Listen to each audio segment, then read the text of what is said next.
Hello everyone, this is Dr. Harika, fertility specialist, 49 hospital Secunderabad branch. మనం ఈరోజు ఈ వీడియోలో ఆడవారిలో సంతానలేమి సమస్యలు ఎందుకు వస్తాయో డిస్కస్ చేద్దాం. సో ఈ పిక్చర్ చూసినట్టయితే ఇది గర్భసంచి అంటే యుట్రస్ అంటారు, ఇది సర్విక్స్ అంటే గర్భసంచి మూతి, అండ్ ఇవి రెండు ట్యూబ్స్ అండ్ ఇవి అండాశయాలు. సో నార్మల్గా ఇప్పుడు సంతానలేమి సమస్యలకు గల కారణాలు ఏంటో ఇండివిజువల్గా ఏరియా వైజ్ డిస్కస్ చేద్దాం. సో గర్భసంచి మూతి అంటే సర్విక్స్ దగ్గరికి వస్తే సర్వైకల్ స్టినోసిస్ ఒకటి అండ్ సర్వైకల్ పాలిప్, ఈ రెండు కారణాల వల్ల ఆడవారిలో సంతానలేమి సమస్యలు అనేటివి వస్తాయి. సో నార్మల్గా భార్యాభర్తలు రిలేషన్లో ఉన్నప్పుడు హస్బెండ్ యొక్క కణాలు అనేటివి ఇక్కడ డిపాజిట్ అవుతాయి.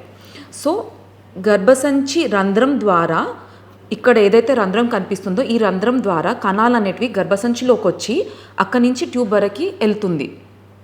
సో సర్వైకల్ స్టినోసిస్ అంటే గర్భసంచి రంధ్రం అనేది చాలా నేరో ఉన్నప్పుడు, చాలా మూసుకొని పోయి ఉన్నప్పుడు, లేదా కంతిలాగా ఏమన్నా అడ్డుగోడలాగా ఉన్నప్పుడు ఏం జరుగుతుంది అంటే కణాలు అనేటివి ఇక్కడ డిపాజిట్ అయినా కానీ గర్భసంచిలోకి రాకపోవడం అనేది జరుగుతుంది.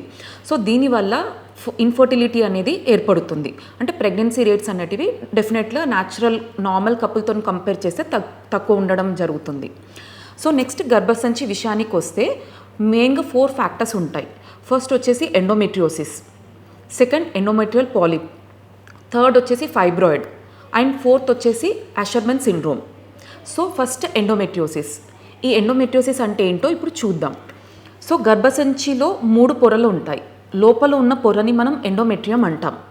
సో ఈ లోపల ఉన్న పొర లోపల కాకుండా బయట భాగంలో అంటే గర్భసంచి అవతల భాగంలో కానీ లేదా గర్భసంచి అవతల అంటే సర్విక్స్లో కానివ్వండి, ట్యూబ్స్లో కానివ్వండి, అండాశయాల్లో కానివ్వండి ఉన్నట్టయితే మనం దాన్ని ఎండోమెట్రియోసిస్ అంటాం. సో ఈ ఎండోమెట్రియోసిస్ వల్ల ఇన్ఫర్టిలిటీ అనేది ఎలా ఏర్పడుతుంది అంటే, సో ఈ ఎండోమెట్రియోసిస్ వల్ల ఏం జరుగుతుంది, అది కొన్ని చెడు పదార్థాలు అనేటివి రిలీజ్ చేస్తుంది. ఈ యుట్రస్ అంటే గర్భసంచి మొత్తంలో ఇన్ఫ్లమేషన్ అనేది ఏర్పడుతుంది. గర్భసంచి లోపల అండ్ గర్భసంచి అవతల భాగంలో కూడా ఇన్ఫ్లమేషన్ అనేది ఏర్పడుతుంది. అండ్ దీనివల్ల కొన్ని చెడు పదార్థాలు రిలీజ్ అవుతాయి. సో ఈ చెడు పదార్థాల వల్ల ఏమవుతుంది అంటే నార్మల్గా భర్త యొక్క కణాలు అనేటివి గర్భసంచి పై వరకు వెళ్ళి ఇలా పైకి ట్రావెల్ చేసి ట్యూబ్ వరకు వెళ్తుంది. సో ఈ చెడు పదార్థాల వల్ల ఏమవుతుంది అంటే కణాల యొక్క కదిలే శక్తిని తగ్గిస్తుంది అండ్ కణాలని తినేస్తుంది అనమాట. సో ఓవరాల్గా కణాల యొక్క క్వాలిటీని తగ్గిస్తుంది అండ్ కణాలని ట్యూబ్ వరకు వెళ్ళనీయకుండా ఆపుతుంది. కాబట్టి ఇన్ఫర్టిలిటీ సమస్య అనేది ఏర్పడుతుంది. అలాగే ఈ ఎండోమెట్రియోసిస్ అనేది బయట అంటే బయట ఏరియాస్లో ఉన్నట్టయితే ఇన్ఫ్లమేషన్ ఏర్పడుతుంది అని అనుకున్నాం కదా. సో ఈ ఇన్ఫ్లమేషన్ వల్ల ఏం జరుగుతుంది అంటే ఇక్కడ అన్ని అతుకులు ఫామ్ అవుతాయి. సో ట్యూబ్ మొత్తం గర్భసంచికి అతుకోవడం లేదా చుట్టుపక్కల పేగులకు అతుకోవడం, ఇవన్నిటి వల్ల కూడా ట్యూబ్స్ బ్లాక్ అవ్వచ్చు అండ్ అండాశయాల్లో కూడా ఎగ్ నెంబర్ అనేది తగ్గొచ్చు. సో దీనివల్ల కూడా ఇన్ఫర్టిలిటీ ప్రాబ్లం అనేది ఏర్పడుతుంది. సెకండ్ రీజన్ వచ్చేసి ఫైబ్రాయిడ్ అండ్ థర్డ్ రీజన్ వచ్చేసి పాలిప్. సో ఇవి గడ్డలు అంటారనమాట. సో ఈ గడ్డలు ఉండడం వల్ల ప్రాబ్లం ఎలా ఏర్పడుతుంది అంటే, సో సపోజ్ నార్మల్గా అయితే మనకి పిండం అనేది ట్యూబ్లో తయారవుతుంది. ఈ తయారైన పిండం మళ్ళీ కిందికి వచ్చి గర్భసంచిలో ఇక్కడ అతుక్కుంటుంది. సపోజ్ ఈ ఏరియాలో కనుక గర్భసంచిలో గడ్డ కానీ లేదా పాలిప్ ఉన్నట్టయితే బేబీ అతుక్కునేకుండా చేస్తుంది. అండ్ ఈ అతకడం లేకపోతే ప్రెగ్నెన్సీ అనేది రాదు. సో దానివల్ల ప్రెగ్నెన్సీ రేట్ అనేది తగ్గుతుంది. సపోజ్ ఫైబ్రాయిడ్ కానీ పాలిప్ కానీ ఇక్కడ ట్యూబ్స్ ఓపెనింగ్ ఏవైతే ఉన్నాయో ట్యూబ్ దగ్గర ఉన్నట్టయితే ఈ ట్యూబ్స్ అనేటివి మూసుకొని పోతాయి. సో ట్యూబల్ బ్లాక్స్ అంటాం అనమాట. సో ట్యూబ్ బ్లాక్ అయినప్పుడు ఏమవుతుంది అంటే కణాలు అనేటివి ట్యూబ్లో వరకు వెళ్ళదు కాబట్టి న్యాచురల్గా ప్రెగ్నెన్సీ ప్రాసెస్ అనేది డిక్రీజ్ అవుతూ ఉంది. 4వ రీజన్ వచ్చేసి అషర్మన్ సిండ్రోమ్. ఈ అషర్మన్ సిండ్రోమ్ అంటే ఏంటి అంటే గర్భసంచిలో అతుకులు ఫామ్ అవ్వడం. ఇది ఎలా ఫామ్ అవుతుంది అంటే లోపల గర్భసంచిలో టీబీ రావడం కానీ లేదా ఏమైనా ఇన్ఫెక్షన్ వచ్చినప్పుడు లేదా ఇదివరకు ఏమైనా అబార్షన్స్ అయినప్పుడు ఎక్కువ క్యూరిటింగ్ అంటే ఎక్కువ కిరువట్ చేసినప్పుడు ఏమవుతుంది అంటే ఇక్కడ అతుకులు అనేటివి ఫామ్ అవుతాయి. నార్మల్గా ప్రెగ్నెన్సీ రావడానికి లైనింగ్ కూడా బాగుండాలి. బేబీతో పాటు తయారైన పిండంతో పాటు గర్భసంచి యొక్క లైనింగ్ బాగుంటేనే బేబీ వచ్చి ఇక్కడ అతుకుంటుంది. సో ఈ అతుకుల వల్ల ఏమవుతుంది అంటే కణాలు అనేటివి పైకి వెళ్ళకుండా అడ్డుగోడలాగా తయారవుతుంది. అదొక రీజన్ అవుతే ఈ లైనింగ్ ఈ గర్భసంచి యొక్క పొర అనేది సరిగ్గా రాదు అతుకులు ఉన్నప్పుడు. సో పొర అనేది సరిగ్గా రానప్పుడు పిండం అనేది అతుకోవడం అనేది జరగదు. సో దీనివల్ల కూడా న్యాచురల్గా వచ్చే ప్రెగ్నెన్సీ రేట్స్ అనేటివి తగ్గుతూ ఉంటుంది. నెక్స్ట్ ట్యూబ్ విషయానికి వస్తే ట్యూబ్లో గల కారణాలు ఏంటి? ఫస్ట్ వచ్చేసి ట్యూబల్ బ్లాక్స్, సెకండ్ వచ్చేసి హైడ్రోసాల్పింగ్స్, అండ్ థర్డ్ వచ్చేసి endometriosis, tubal endometriosis. Tubal blocks, so tubal blocks ఏదైనా కానివ్వండి, ఒకళ్ళ సింగిల్ ట్యూబ్ బ్లాక్ ఉండొచ్చు, 2 ట్యూబ్స్ బ్లాక్ ఉండొచ్చు. సో ఐదర్ గర్భసంచి వైపు కానీ బ్లాక్ ఉండడం కానీ, లేదా ఎక్కడైతే ఎగ్ని పికప్ చేసుకుంటుందో ఈ వైపు బ్లాక్ ఉన్నప్పుడు ఏమవుతుంది అంటే ట్యూబ్ అనేది బ్లాక్ ఉండడం వల్ల ఇక్కడ స్పర్మ్ కానీ ఎగ్ కానీ మీట్ అవ్వకుండా జరుగుతుంది. సో స్పర్మ్ ఎగ్ అనేది మీట్ అవ్వనప్పుడు డెఫినెట్లీ పిండం అనేది తయారు కాదు, అండ్ డెఫినెట్లీ ప్రెగ్నెన్సీ రేట్స్ అనేది తగ్గుతుంది.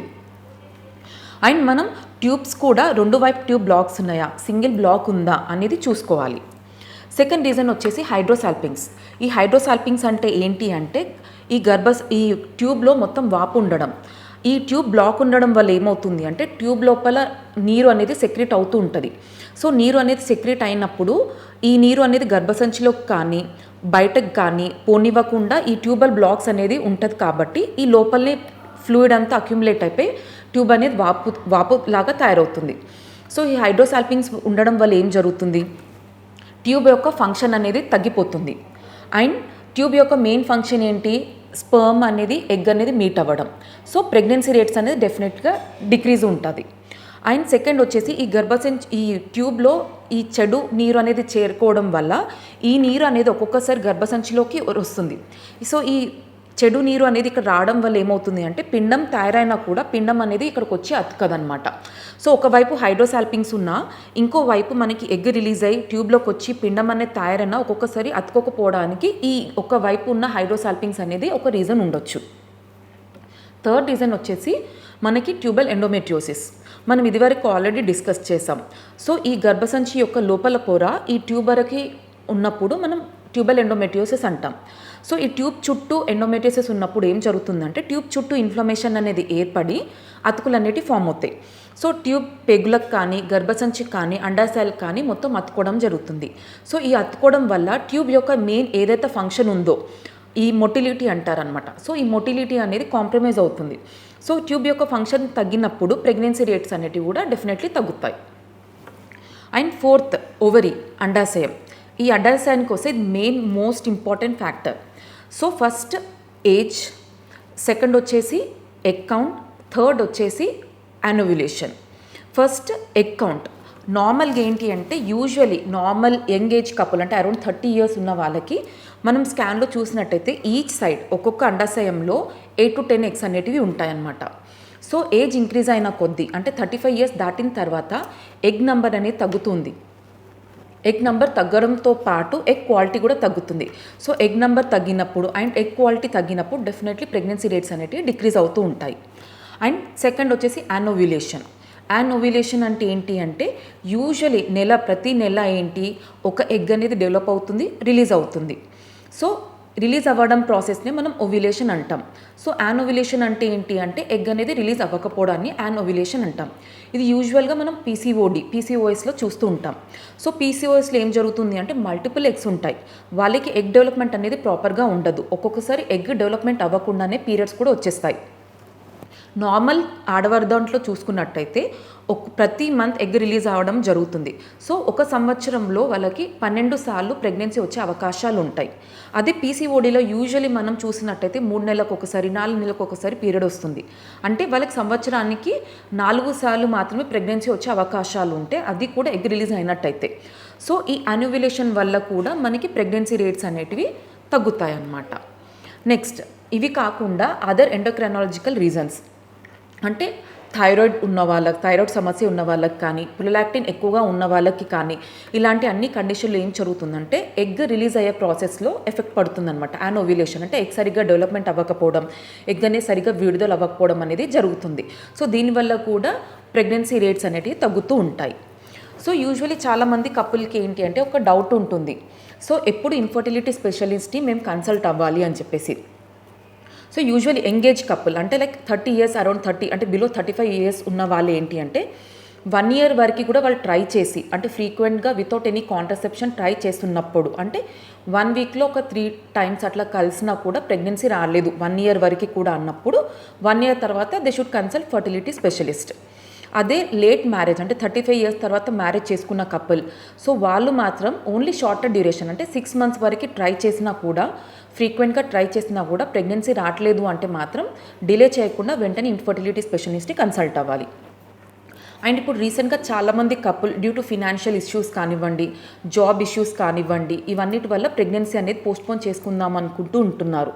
సో అలాంటి వాళ్ళు ప్రెగ్నెన్సీ పోస్ట్పోన్ చేసుకోవచ్చా, లేదంటే వెంటనే ప్రెగ్నెన్సీ ప్లాన్ చేయాలా, ఏదైనా ప్రాబ్లమా అని అడుగుతుంటారు కామన్గా. సో ఇలాంటి డౌట్స్ అన్నీ క్లియర్ చేయడానికి జస్ట్ ఒక ఇన్ఫర్టిలిటీ స్పెషలిస్ట్ దగ్గరికి వచ్చేసి కపుల్ ఎవాల్యుయేషన్ ఉంటుంది, ఇన్ఫర్టిలిటీ ఎవాల్యుయేషన్. సో ఆడవారి దాంట్లో అయితే ఎగ్ కౌంట్ ఎలా ఉందో చూస్తాం. సో ఎగ్ కౌంట్ అండ్ గర్భసంచి హెల్దీగా ఉందా లేదా, అండ్ ట్యూబ్స్ ఓపెన్ ఉన్నాయా లేదా. సో ఈ 3 ఫ్యాక్టర్స్ నార్మల్ ఉన్నప్పుడు, అండ్ హస్బెండ్ విషయానికి వస్తే సెమెన్ అనాలిసిస్ చేపిస్తాం. సెమెన్ కౌంట్ నార్మల్గా ఉన్నప్పుడు వాళ్ళు ఇవన్నీ పారామీటర్స్ నార్మల్గా ఉంటే ఒక 1 year వరకు పోస్ట్పోన్ చేసుకున్నా కానీ ప్రాబ్లం లేదు. బట్ ఫస్ట్ విజిట్లోనే ఎవాల్యుయేషన్లో ఏదైనా ప్రాబ్లం డిటెక్ట్ అయిందనుకోండి, హస్బెండ్ విషయానికి వస్తే కణాలు తక్కువ ఉన్నప్పుడు, ఆడవారి విషయానికి వస్తే ఎగ్ కౌంట్ తగ్గుతుంది అండ్ ట్యూబ్స్ ఏదైనా బ్లాక్ ఉన్నప్పుడు మాత్రం ప్రెగ్నెన్సీ అనేది డిలే చేయకుండా త్వరగా ప్లాన్ చేసుకోవాలి. This is all about today's video. Thank you.